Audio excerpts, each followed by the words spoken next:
नमस्कार। आज मैं आपको 16 सोमवार व्रत कथा सुनाने जा रही हूँ। कृपया आप इसे ध्यानपूर्वक सुने। मृत्युलोक में भ्रमण करने की इच्छा करके एक समय श्री भूतनाथ भगवान भोलेनाथ माता पार्वती के साथ मृत्युलोक में पधारे। भ्रमण करते करते दोनों विदर्भ देश की अमरावती नाम की अति सुंदर नगरी में पहुँचे। अमरावती नगरी स्वर्ग के समान सभी सुखों से परिपूर्ण थी। उसमें वहां के महाराज द्वारा बनवाया हुआ एक शिव जी का मंदिर भी था। भगवान शंकर भगवती पार्वती के साथ उस मंदिर में निवास करने लगे।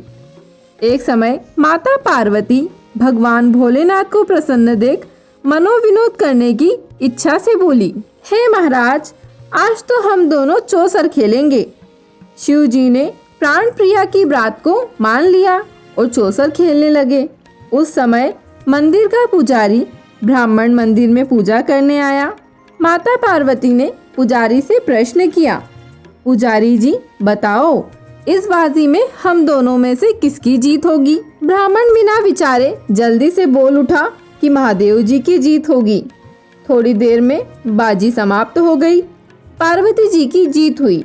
पार्वती जी को बहुत गुस्सा आया और ब्राह्मण को झूठ बोलने के अपराध के कारण श्राप देने को चली। भोलेनाथ ने माता पार्वती जी को बहुत समझाया, लेकिन उन्होंने ब्राह्मण को कोढ़ी होने का श्राप दे दिया। कुछ समय बाद पार्वती जी के श्रापवश पुजारी के शरीर में कोढ़ पैदा हो गया। वह बहुत अधिक दुखी रहने लगा। पुजारी को श्राप का कष्ट भोगते हुए जब बहुत दिन गुजर गए, तब एक दिन देवलोक की अप्सराएं शिव जी की पूजा करने के लिए उसी मंदिर में पधारी। पुजारी के कोढ़ के कष्ट को देखकर उन्हें बड़ी दया आई। उन्होंने उनसे रोगी होने का कारण पूछा। पुजारी ने निसंकोच सारी बातें उन्हें बतला दी। वे अप्सराएं बोली, हे पुजारी, अब तुम अधिक दुखी मत होना। भगवान शिव तुम्हारे सारे कष्टों को दूर कर देंगे। तुम सब व्रतों में श्रेष्ठ 16 सोमवार का व्रत भक्ति भाव से किया करो। पुजारी ने अप्सराओं से नम्रता पूर्वक 16 सोमवार व्रत की विधि पूछी। अप्सराओं ने बताया, सोमवार को भक्ति भाव से व्रत करो, साफ वस्त्र पहनो, संध्या व उपासना के बाद आधा सेर गेहूं आटा लो, उसके 3 भाग करो और घी, गुड़, दीप, नैवेद्य, पुंगी फल, बेलपत्र, जनेऊ, जोड़ा, चंदन, अक्षत, पुष्प आदि के द्वारा प्रदोष काल में भगवान शंकर की विधिवत पूजा करो। तत्पश्चात 3 भागों में से एक शिव जी को अर्पण करो, बाकी 2 शिव जी का प्रसाद समझकर उपस्थित लोगों में बांट दो और आप भी प्रसाद समझकर खाओ। इस विधि से 16 सोमवार व्रत रखो। 17वें सोमवार को पाव सेर पवित्र गेहूं के आटे की बाटी बनाओ, उसमें घी और गुड़ मिलाकर चूरमा बनाओ। भगवान भोलेनाथ को भोग लगाकर उपस्थित भक्तों में बांट दो। इसके बाद कुटुंब सहित प्रसाद लो तो शिव जी की कृपा से सभी मनोकामनाएं पूरी हो जाती है। ऐसा कहकर अप्सराएं स्वर्ग की ओर चल दी।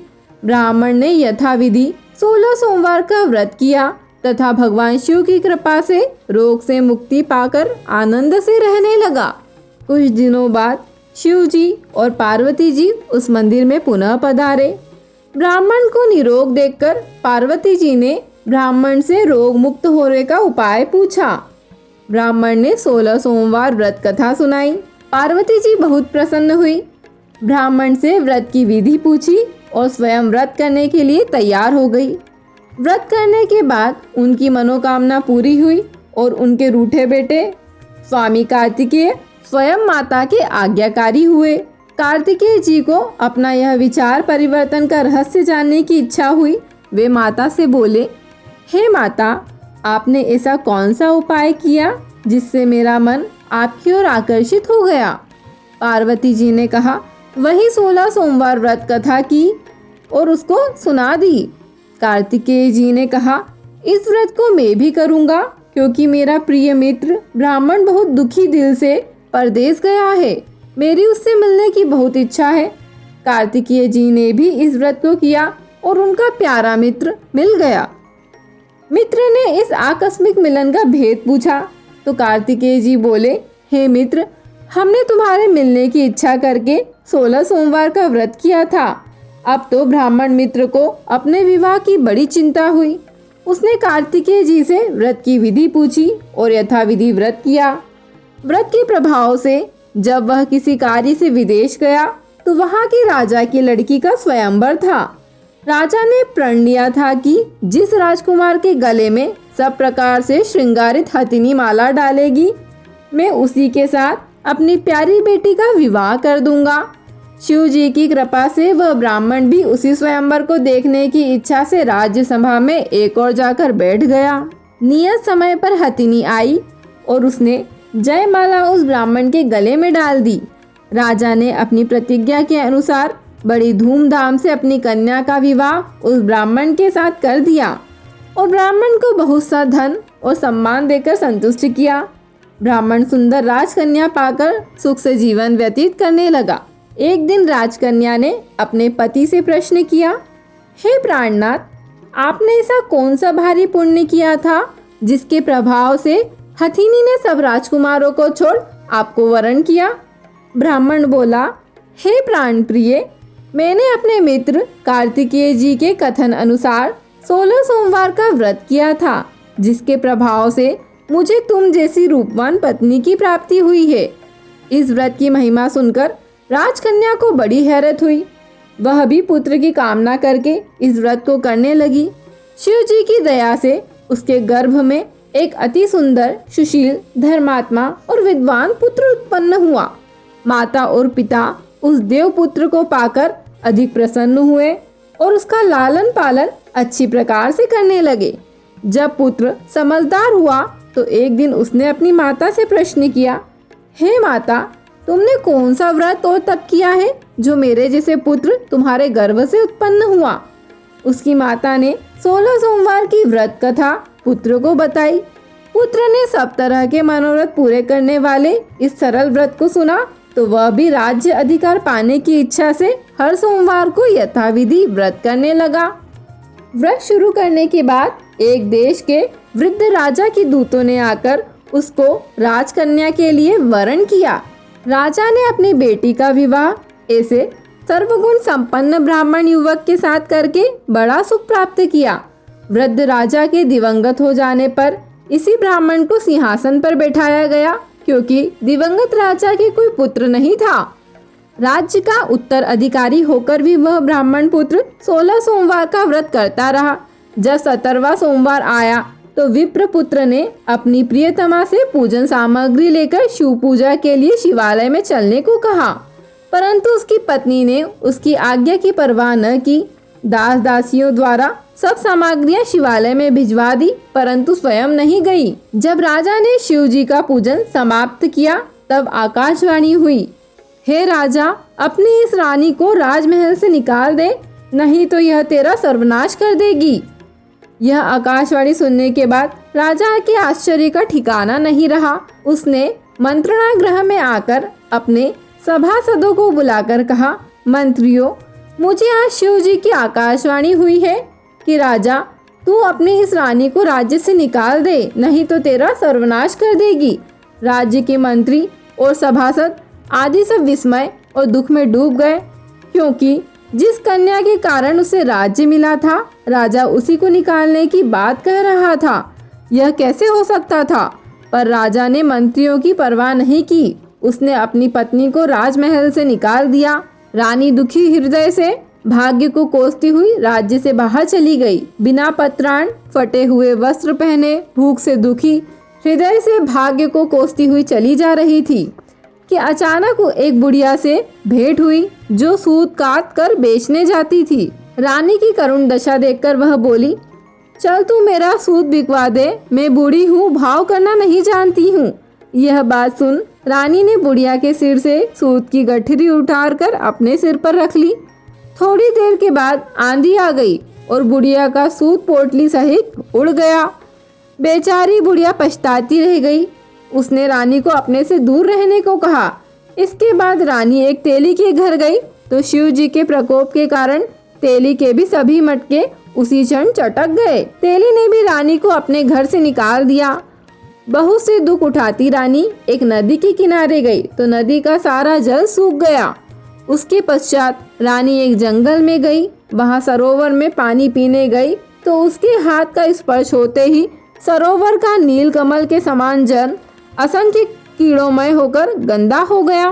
रानी ने भाग्य पर दोषारोपण करते हुए उस जल को पीकर पेड़ की शीतल छाया में विश्राम करना चाहा, परंतु वह जिस पेड़ के नीचे विश्राम करती उस पेड़ के पत्ते तुरंत टूटकर गिर जाते थे। वन, सरोवर, जल की ऐसी दशा देख गऊ चुराते ग्वालों ने अपनी गुसाई जी से, जो उस जंगल में स्थित मंदिर के पुजारी थे, यह बात बताई। गोसाई जी के आदेश अनुसार ग्वाले रानी को पकड़कर गोसाई जी के पास लाए। रानी की मुख कांति और शरीर शोभा देख गोसाई जी यह जान गए कि यह अवश्य कोई विधि की गति की मारी कुलीन स्त्री है। पुजारी ने रानी से कहा, पुत्री, मैं तुमको अपनी पुत्री के समान रखूंगा। तुम मेरे आश्रम में आकर रहो। मैं तुम्हें किसी प्रकार का दुख नहीं होने दूंगा। गोसाई जी के वचन सुनकर रानी को धीरज हुआ। वह आश्रम में रहने लगी। रानी जो भोजन बनाती उसमें कीड़े पड़ जाते, जल भर कर लाती उसमें भी कीड़े पड़ जाते। रानी की यह दशा देख गोसाई जी भी बड़े दुखी हो गए और रानी से बोले, हे पुत्री, तुम्हारे ऊपर कौन से देवता का प्रकोप है जिससे तुम्हारी ऐसी हालत हुई है? पुजारी जी की ऐसी बात सुनकर रानी ने शिवजी महाराज के पूजन का बहिष्कार करने की बात बताई तो पुजारी जी शिवजी महाराज की अनेक प्रकार से स्तुति करते हुए रानी से बोले कि पुत्री, तुम सब मनोरथ को पूर्ण करने वाले 16 सोमवार का व्रत करो। उसके प्रभाव से इस कष्ट से मुक्ति हो सकेगी। गोसाई जी की बात मानकर रानी ने 16 सोमवार के व्रत किए। 17वें सोमवार को विधि विधान सहित पूजन किया। उस पूजा के प्रभाव से राजा के हृदय में विचार आया कि रानी को गए हुए बहुत समय बीत गया, न जाने कहाँ कहाँ भटकती होगी, उसे ढूंढना चाहिए। यह सोचकर रानी को तलाश करने के लिए राजा ने चारों दिशाओं में दूत भेजे। वे दूत रानी की तलाश करते हुए गोसाई जी के आश्रम पहुँचे। वहाँ रानी को पाकर उनसे रानी को अपने साथ ले जाने का आग्रह करने लगे, परंतु गोसाई जी ने मना कर दिया। दूत चुपचाप वापस लौट आए और राजा को रानी का पता बतलाया। रानी का पता पाकर राजा गोसाई जी के आश्रम में गए और उनसे कहा, महाराज, जो देवी आपके आश्रम में रहती है वह मेरी पत्नी है। शिव जी के प्रकोप के कारण मैंने उसको त्याग दिया था। अब मैं भोलेनाथ की कृपा से उसे लेने आया हूँ। कृपया मुझे अपनी पत्नी को साथ ले जाने की आज्ञा दे। यह सुनकर गोसाई जी बड़े प्रसन्न हुए।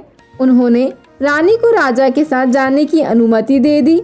राजा बड़ी प्रसन्नता के साथ रानी को महल में लेकर आया। सारे राज्य में उत्सव मनाया गया और चारों तरफ प्रसन्नता की लहर दौड़ गई। सारी प्रजा ने अपनी रानी के आने पर खुशियां मनाई। राजा और रानी फिर नियम पूर्वक 16 सोमवार के व्रत का पालन करते हुए बहुत समय तक आनंद पूर्वक भूलोक पर निवास करते रहे। अंत समय में दोनों को मोक्ष की प्राप्ति हुई। इस प्रकार जो मनुष्य 16 सोमवार के व्रत को श्रद्धा पूर्वक करता है उसकी सभी मनोकामनाएं भगवान शिव जी की कृपा से पूर्ण होती है और उसे मोक्ष की प्राप्ति होती है। 16 सोमवार व्रत कथा यही संपूर्ण होती है। बोलो भगवान भोलेनाथ की जय। हर हर महादेव।